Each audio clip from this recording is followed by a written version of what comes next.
Hello, gentlefolk, and welcome to the Knitted Wardrobe, episode 2. If you want to talk about all things knitting, yarn, shawls, sweaters, book reviews, then you have come to the right place. So grab your hot cold beverage, grab your knitting, put your feet up on the sofa, and join us for the second episode in the Knitted Wardrobe.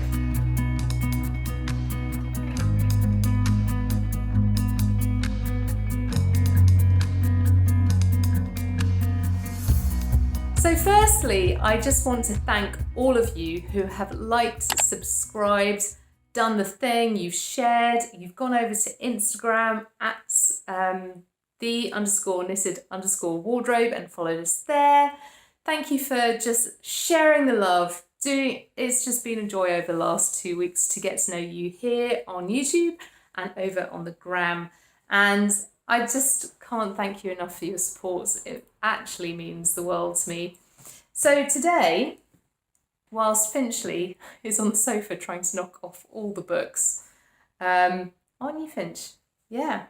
So today we are talking about the Cornish Paths Sweater, lots of shawl knittings and how you can start designing your own at home, and going through a little tutorial about garter tabs because they have definitely been a focus of this week. We will also be going through a couple of book reviews and a yarn acquisition that I can't actually open yet. So I hope you're looking forward to that, and let's get cracking, shall we? So many of you who follow me on the Instagrams know that over the last few months I have been putting together the design for the Cornish Paths Sweater, and here she is. She's beautiful, or he's beautiful. It's gender neutral, which I love. It's, hello, this is a love story to Cornwall, and it's a design that I have been working on with many iterations for the last couple of years, but it is a beaut. And on Sunday, Heather, my great friend, and I went down to West Wittering. Sadly not Cornwall, we couldn't quite get down there. But we went to West Wittering for a photo shoot in the dawn sunlight, and yeah, we made, well, it doesn't need making, it is just beautiful. We got this design on camera and ready for the final pattern, which will be released on the 1st of November. And if you want to head out onto the website, theknittedwardrobe.com, and put your pre-order in there, that would be fantastic. It would really help us out. But yes, that will be sent to you on the 1st of November. But this has been knitted in loom wool, and it's a DK merino, and it's in the colourway fern. And if you head over to Jess's website, which will be linked in the description below, you can go and get it custom dyed with her for the Cornish Paths Sweater. And I have to say, I think it just makes it pop. So it starts with a really deep twisted rib hem, which is really nice when it's a proper walking sweater, and it doesn't rock up when you've got a coat on. So it's knitted from, you cast on, tubular cast on, or any stretchy cast on at the bottom, and then you knit all the way up, and you start increasing for the gusset, so for the underarm gusset there. And then you split for front and back, knit the front and the back, join at the shoulders, and then knit the neck, which is a lovely 9.5 deep neck, inch neck, and then the tapered sleeves all the way down to the cuffs. And yeah, this started off actually as a pieced sweater. So you knitted the front, you knitted the back, and it had a waist to it, and it just didn't work. It was just like, I put it actually down for 6 months over last winter. But it really kept coming back to me and calling my name, wanting to be put down on paper and finished. I'm really glad it has been. I can't wait to see it on your needles too. It'll be so good to see your versions of it on different yarns, different colours, different sizes. And the sizes are as inclusive as we could make it. So Rachel Prest, who is tech editor extraordinaire, her link is definitely down below. We decided to go from a 28-inch chest to a size 64. and it allowed us to be as size inclusive as possible. And because it's gender neutral, that covers kind of like every body. And to make it longer, all you do is this pattern repeat here. You just add pattern repeats for as long as you want to the length you want. So hopefully we've made it a written pattern that allows you at home to knit it up in a wonderful, wonderful yarn that you love, and you can just enjoy it no matter what your size. I have a real passion for knitwear to be able to be enjoyed by everybody who wants to wear it, no matter what shape, form you come in. So hopefully we've been able to do that with this pattern. So yes, there you go, the Cornish Paths Sweater. There will be a whole YouTube video with this, with tutorials, and I cannot wait for that. So yeah, thank you for sharing the Cornish Paths Sweater with me. But today, our focus is shawls, so let's start there.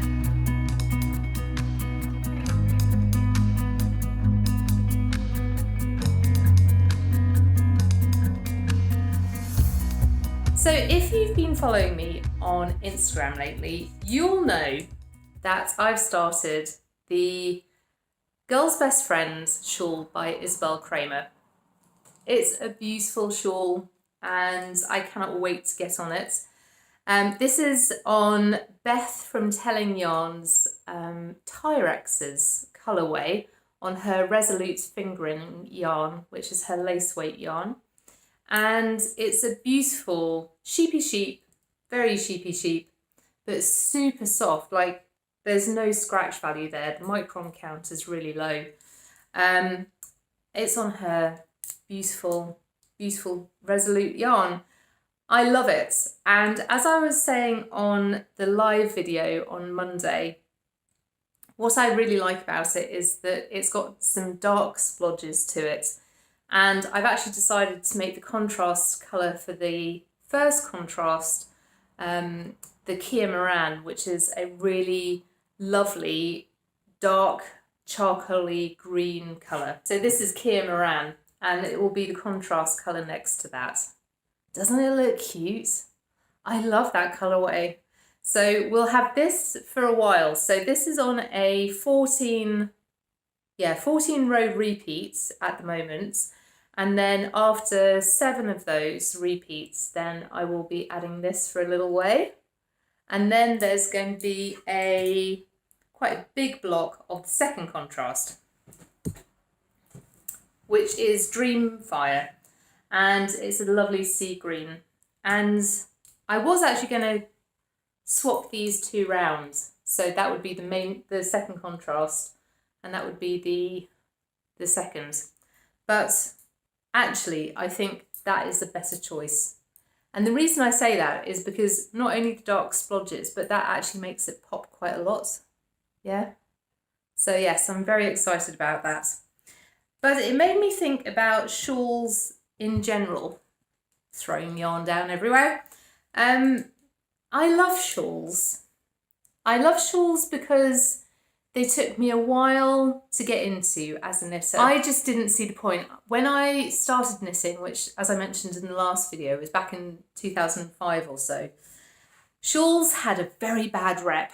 They just weren't cool. They were something, it's not something you really cast on or sort the pattern, and it was just not the thing to do. But over time, shawls not only have become quite popular in the knitting community, but they've been quite popular in my pattern and yeah, in my knit history, I guess. I knit around about 2 a year now, which for me is quite a lot, and I just love them. They're timeless. You can keep them in kind of like containers if they're not your season's jam and pull them out again.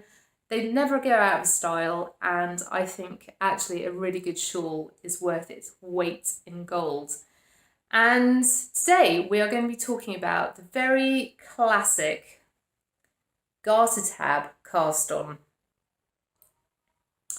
So this is going to be a classic wingspan shawl. So It's a classic triangle, so it just goes that way down to a point.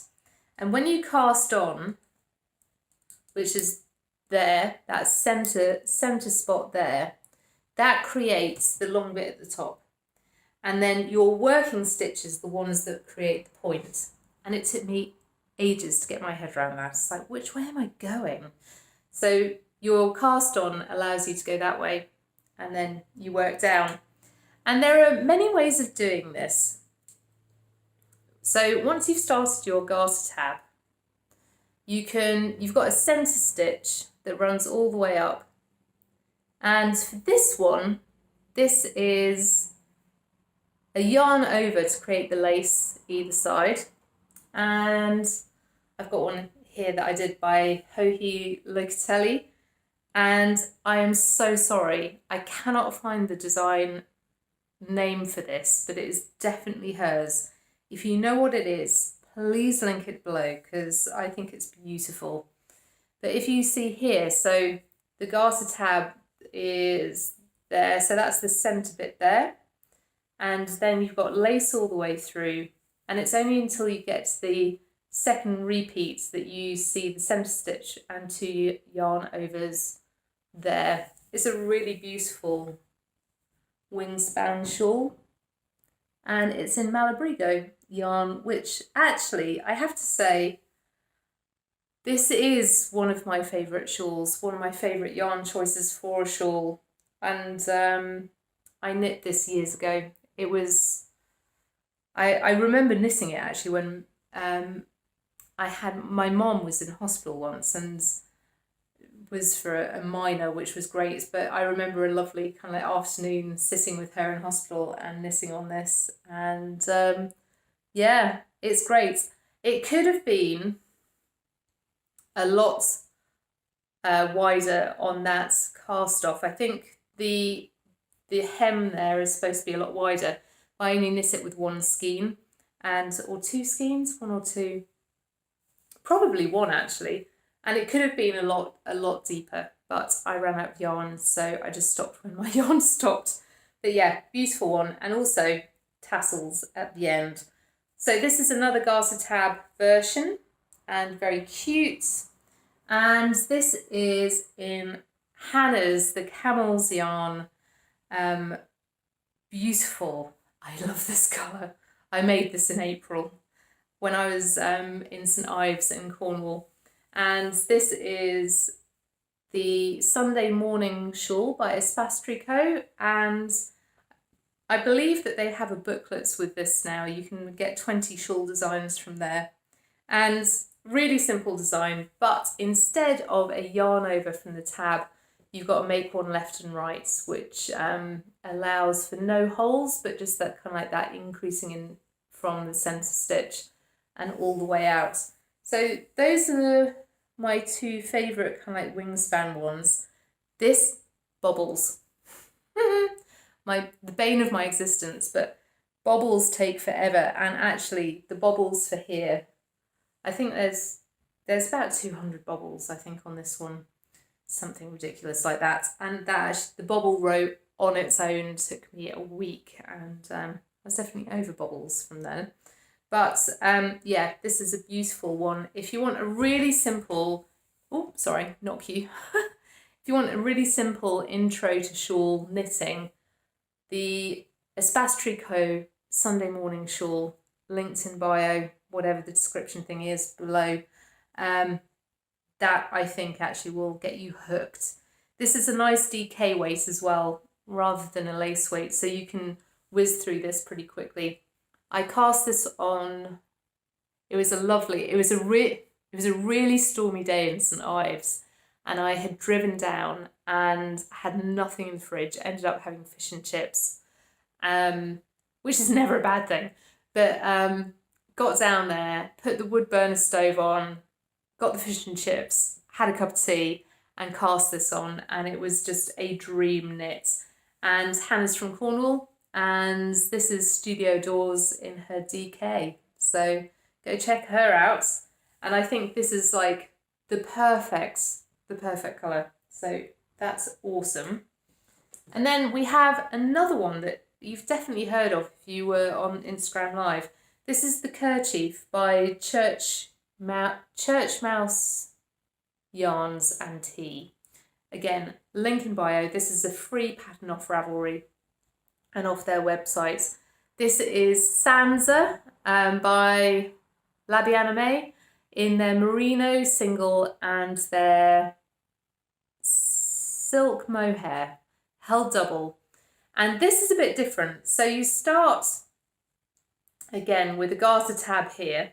So another garter tab there. But this is different. It's actually getting you to increase at the edges only. So you end up kind of like, it ends up being the tip rather than the wingspan. So you actually end on that long wingspan with some lace work to make the holes and the bramble stitch in the middle. So yeah, that was an interesting one. I have to say, I was very glad that it was a quick knit, because I was over the bramble stitch, and I know many people have made it bigger and larger, but I'm very happy mine's my size. So I think now would be a great time to talk about the garter tab in detail. So I have put together a little mini tutorial of how to do that, because what I think it would be great to do for you guys at home is work out how to do a yarn over garter tab, which is where you end up with 9 stitches on your needle after you've done your garter tab cast on, and then you can learn the increases as they go up. And it's up to you what you want to do with it. If you want to make a stocking stitch shawl and put some pearls in when you want to and create your own pattern, once you've got that garter tab, which is so standard, it's not sharing anybody's pattern, it's a standard way of knitting and it's a standard way to start a project. If you want to go out over and play, get some yarn that you love and just cast on 3 stitches, pick up another 6, get going on your own. I think it's really empowering and hopefully you'll really enjoy it. So here it is, garter tab.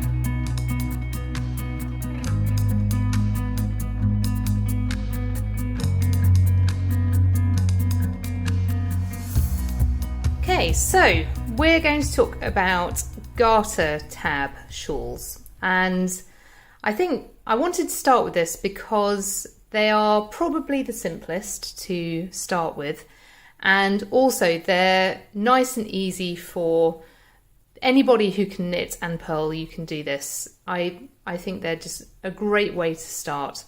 This is my play yarn, so this is by Kate Davis, and up north in Scotland. It's a really sheepy sheep yarn, nice colour. It's literally a DK weight and so suitable for a 4.5-ish needle, maybe a 5 even, but yeah, we'll just be playing with that. Your pattern will obviously call for a yarn weight, and for shawls it can be anything from DK down to lace. Most of mine have been a lace weight. I have got a couple of DKs, but lace weight is normal.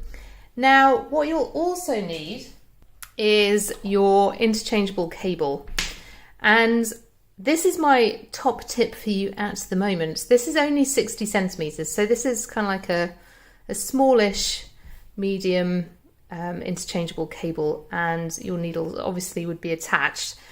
I actually start with these before I go on to a longer 100 meter, 120 meter cable, and the reason is that you're going to be starting with 3 stitches and it will grow out from there, but you don't want to be faffing around with really long cables at the very beginning. They just get in the way. So if you can, start with a 60 centimeter and attach your needles at the top, and yeah, that would be the best thing to do, I think, mainly because that's what I've been doing for the last 15 years. And also you'll need your markers. These are the ones I get from Merchants and Mills. They're really cute. I've just got the copper and the black bulb pins, and they will be my markers for today. And also you will need your needles, the most important bit. So let's look in here. This is by Alex Collins. She's a wonderful screen printer, so go check her out. I found this needle case this year at Unravel, which is great. So normally we would be using our interchangeable sets, but for today, what I'll be using is just double pointed needles because I won't be showing you anything further than the first couple of rows. So yeah, mine are just going to be a 4mm needle today. So yeah, let's get cracking and let's get started. Okay, so we're going to start with our needles and our yarn, and I've got 4 markers here. So I've got 3 black and 1 copper, and this one is just to denote the beginning of the right side of the row, which I personally find quite helpful. So all you're going to do is you're going to get your yarn, and although you're only using 3 stitches to begin with, I would still leave a 4 to 6 inch tail on your cast on, mainly because you want to weave it in at the end of your project, and that will give you a nice amount to do that. I did make this mistake once of thinking, oh no, I don't need it that long, and it looked awful. So you're going to cast on 3 stitches, so that's 1, 2, 3, and every single garter tab is the same. It will now say knit 6 rows. I'm actually going to ask you to knit 8, and it's a really funky way of cheating the next part of the system. So although it says 6 on your pattern, knit 8 rows and we can go from there. Okay, so what we have here is a really chunky DK weight version of a garter tab, and you have to remember that this is going to be very different in a lace weight. So it's going to be a lot finer, and the holes that we're going to find will be a lot smaller. So although it looks really easy on a DK, that extra 2 rows that you've just knitted to make 8 rows instead of 6 will be a lifesaver, because what we're going to do is create, this is the garter tab, and we're going to knit into it to create 9 stitches. And that's, again, really standard. Most garter tabs will have this instruction as a setup. So you're going to get your long tail cast on, so your non-working yarn, and it's going to be, you've got your needle there, and you're going to just pull it up so it's perpendicular to your needle. And in that row, so in that left side row, you're going to pick up 3 stitches. So we're just going to go 1, 2, 3. And again, in DK weight, that's a breeze. In lace weight, I swear a lot. So now your working yarn is here, and we're going to do the same thing but down that cast on row. So we're going to try and find 3 stitches down there. So we're going to go 1,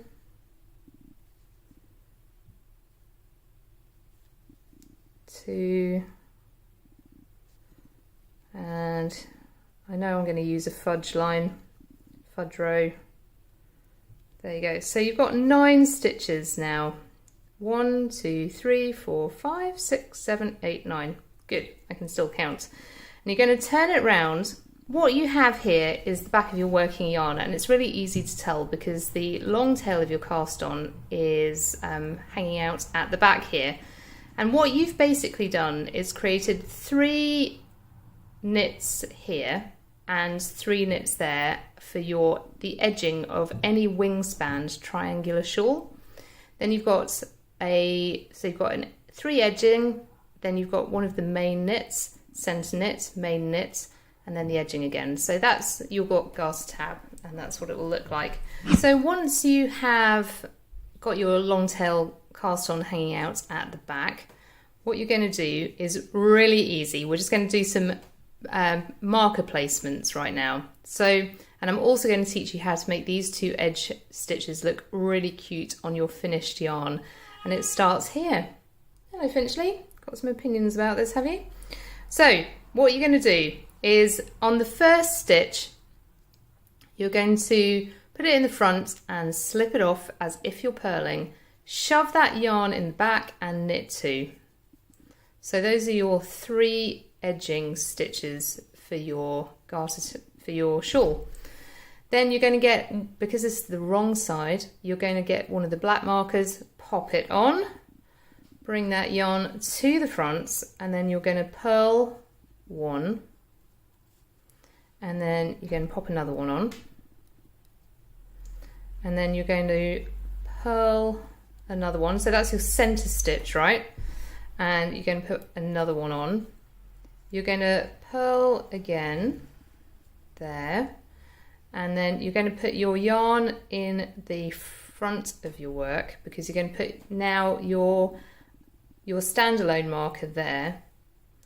You're going to knit 2 as normal, and then you're going to knit the last stitch through the back loop and bring it off, because when you turn your yarn, what you'll see is that that first stitch of the row is effectively a purl stitch now, so you can slip it off as if to purl. So this is officially your row 1. So we're about to start row 1. So you're going to slip as if to purl, knit 2, and then you're going to slip that beginning of row marker. Then you're going to do a yarn over, knit 1, bring it forward for a yarn over, slip your marker, knit your center stitch through the back loop, and I'll tell you why in a minute. Then you're going to slip again, yarn over, knit 1, yarn over, slip, knit, knit, and through the back loop for that last one. Turn your work for row 2. You're going to slip as if to purl, bring that yarn to the back, knit 2, bring it forward, slip that stitch, purl that yarn over, purl that stitch, purl that yarn over, and slip that marker.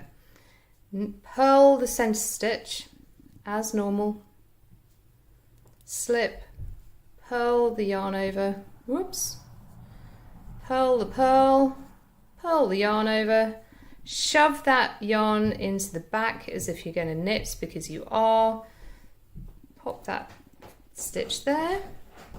Finchley's attacking the sofa. Now you're going to knit, knit, and knit through the back loop for your last stitch. Turn the work, and you're now looking at the front of your shawl.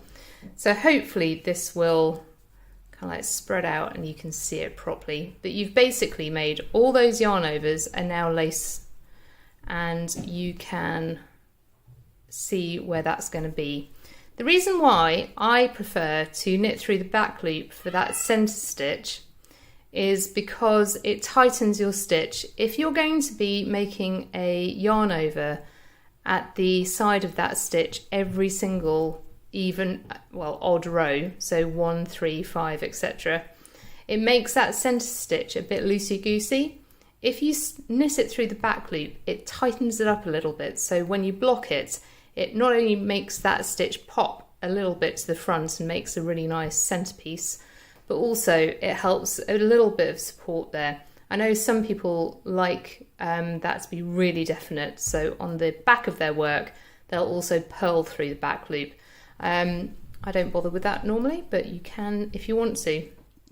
And so that centre stitch has now allowed these garter stitches to start floating that way and floating that way to create the wingspan of your triangular shawl.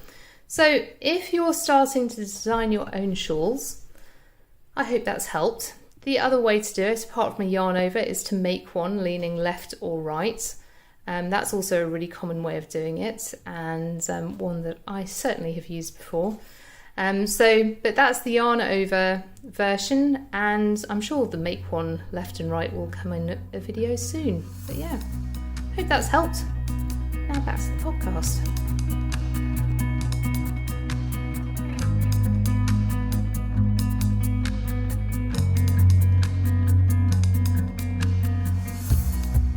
So I hope you enjoyed that little little tutorial. Hopefully there'll be more of them soon. Once we get microphones and cameras and all the rest of it, that'd be great. But if you want to know more about shawl design, then this one is offered to you with the accreditation of my tech editor, Rachel Prest. We have been talking about shawls at the Knitted Wardrobe for the last month because sneak, we are planning one for next year, and hopefully a spring release. So I'm very excited, and it was kind of like how I wanted to know how to construct it and how's best to write that, and there's a very specific theme to it. So I wanted to be able to kind of learn more about shawls and the history of shawls, and where you can kind of find some really good construction inspiration. So yeah, a Knitter's Guide to Shawl Design, and it's by Emma Vining. Sorry, I couldn't read back to front, but Emma Vining. So yeah, go check this book out. And if you are into shawls, you're a shawl knitter and you want to start doing your own, then it's great.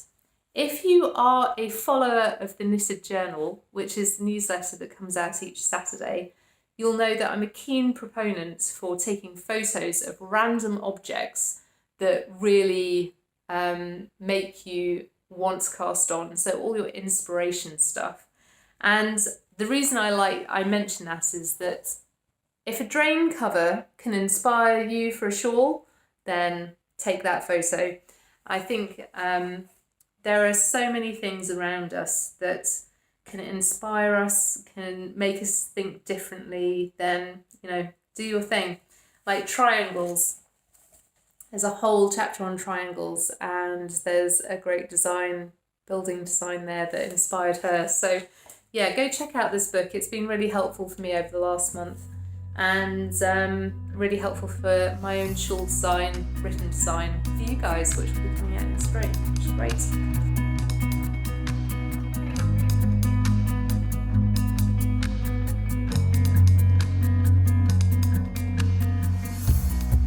So, what's next is the Bookery Book of the Week. And this week, it is the Winter Celebrations. So the Winter Celebrations, if you haven't heard already, is by Bookery, otherwise known as Arona, and I cannot pronounce her surname, and I don't want to insult her by not making it correct. So go follow her on Instagram, link in bio. And I just flippin' love this book. I'm totally overwhelmed by it. And I love the fact that I had pre-ordered it and that it came, right in time for the season. And it effectively is a book for little creations around your home and gift creations for Christmas.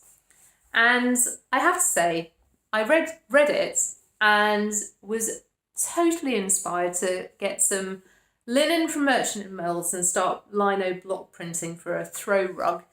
It won't happen in the next couple of weeks, but I was really inspired by it.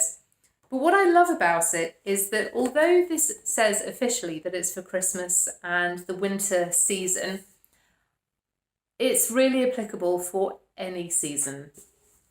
And I was saying on Instagram Live this week that actually there are some standalones that you could do at any time of the year and really enjoy. So the centerpieces here, aren't they gorgeous?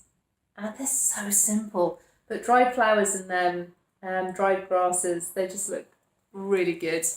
And I think actually if you're looking for a book that will help inspire you throughout the seasons in your home and how to get some handmade decorations in there, then go for it. I'm just trying to find that great tutorials as well. It's been really well edited. This is the tablecloth that really got me. So it's how to embroider a tablecloth for the seasons. And I think you could do this at any time of year, just like really beautiful green, vibrant green for the spring with some Yellow embroidery would be lovely, but again, you could do kind of like a dark blue linen with white embroidery with stars and snowflakes for the winter. So whatever your jive is and whatever season you're in, this actually I think will end up being a fantastic book for you and your home. It also has a section at the back for gifts, and I think they're beautiful. Some really good uses of dried clay, really simple ideas but put together in a really elegant manner. And yeah, I think if you're looking for a book for ostensibly this season, then go get this, but your home will be blessed throughout the seasons with it. So I was very happy to receive that this week, and very pleased that I pre-ordered it because I didn't even have to think about it. It just came and blessed my day on day of publishing. So yeah, go have a look and enjoy.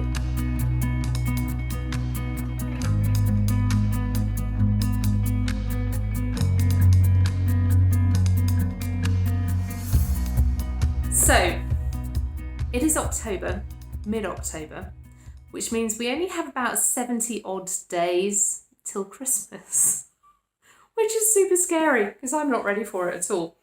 And a lot of people have been receiving their Advent knit boxes, and mine came from Hannah at KALs Yarn, and it's Moreland to See Advent calendar.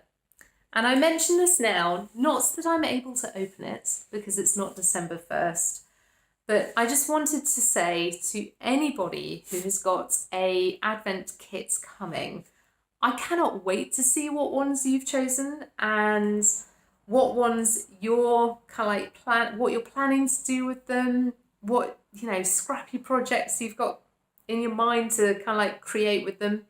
But yeah, Moreland to See is just going to be amazing.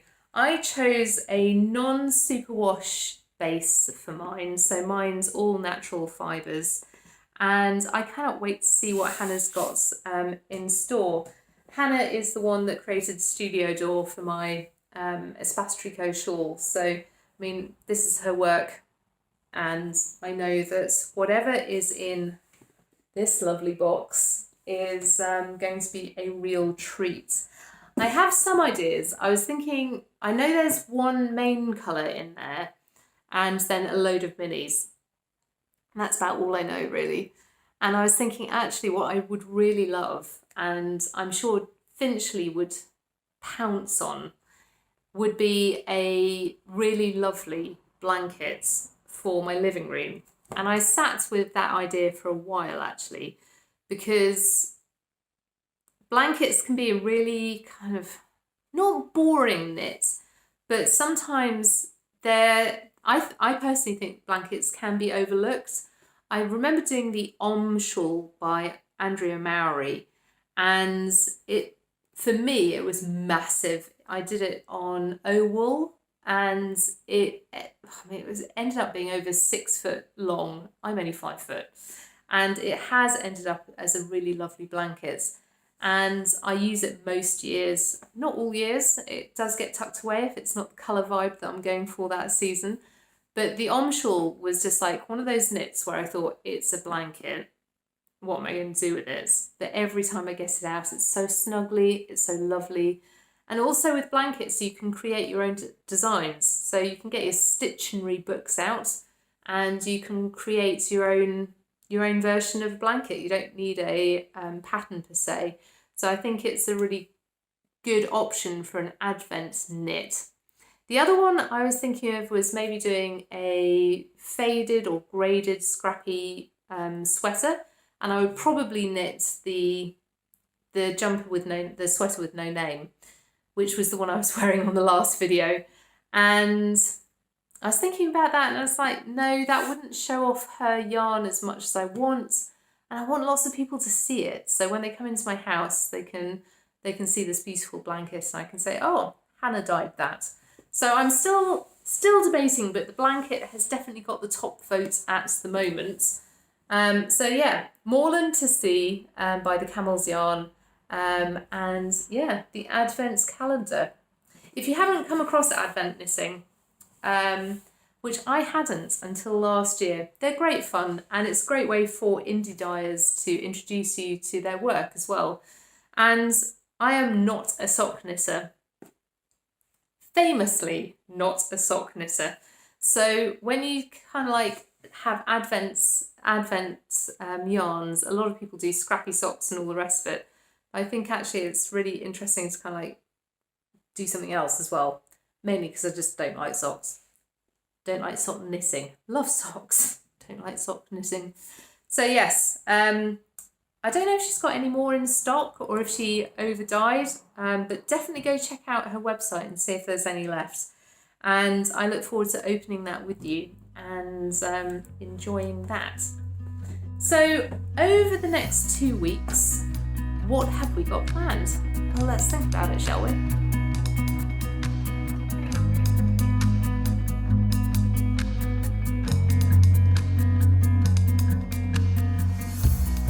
So, the upcoming plans for the next couple of weeks. Well, the Cornish Paths Sweater. That is my plan, basically. So I will be on InDesign, I will be doing the thing, getting the website sorted this week so it can be uploaded for pre-orders next Monday. We've got a lot happening as far as releasing that design pattern goes. So my knitting per se will be really down to the Isabel Kramer's Girl's Best Friend shawl, which I'm not mad about actually. I needed something that was just kind of like mindless. My brain's been really busy and I've been working really hard. So yeah, I'm enjoying that at the moment. And then after that, we have, so also this weekend, my brother is getting married to his adorable fiance. Cannot wait for that celebration. It's a really small, intimate gathering. There's not many of us going, so we've got that coming up at the weekend, and I'm really looking forward to 2 days of just celebrating them, being with the family, and yeah, having a really good time. And I'm really kind of starting to get itchy. If you are subscribed to the Knitting Journal, you'll know that I'm finding it very hard at the moment not to pick up my needles and my design books and get cracking on the next design. There are 3 that are begging for my attention. The heads up kind of like sneaky preview is a shawl, but there are 2 others that are just kind of like I've been craving to get on my needles and work out and kind of get to that. So I'm actually looking forward to releasing the Cornish Paths Sweater out into the wild so I can get onto the new ones. Rachel and I are talking about timelines this week, so that will be really good fun to talk about. And then next week, yeah, I think just more of the same really. There'll be some other bits coming through the post, I think, and yeah, we've got a lot to talk about in the next one. So thank you so much for joining me here today, and I find outros really tricky. It's just like, what do we say? What do we do? But yeah, thank you for being here. Thank you for liking, subscribing, sharing, following on Instagram, doing all the things. Without you, the Knitted Wardrobe wouldn't happen. So I just can't thank you enough for that. I hope you have a great week. I hope that I see you and your shawls, and yeah, tag me in your shawls. If you're going to start the Garter Tab cast on and start designing your own, please do tag me at the Knitted Wardrobe, because I would love to see what you're doing and what you're creating and all the things over there. So yeah, tag the _knitted_wardrobe on that and let me know. That would be fantastic. But for now, Finchley is just on the sofa next to me, snoring actually, which is pretty cute. I'm going to make a fresh pot of tea, and I shall see you in the next episode of the Knitted Wardrobe. May your needles bring you peace, and may your frogging be rare, and may you enjoy a really good couple of weeks, and I shall see you soon. Bye guys.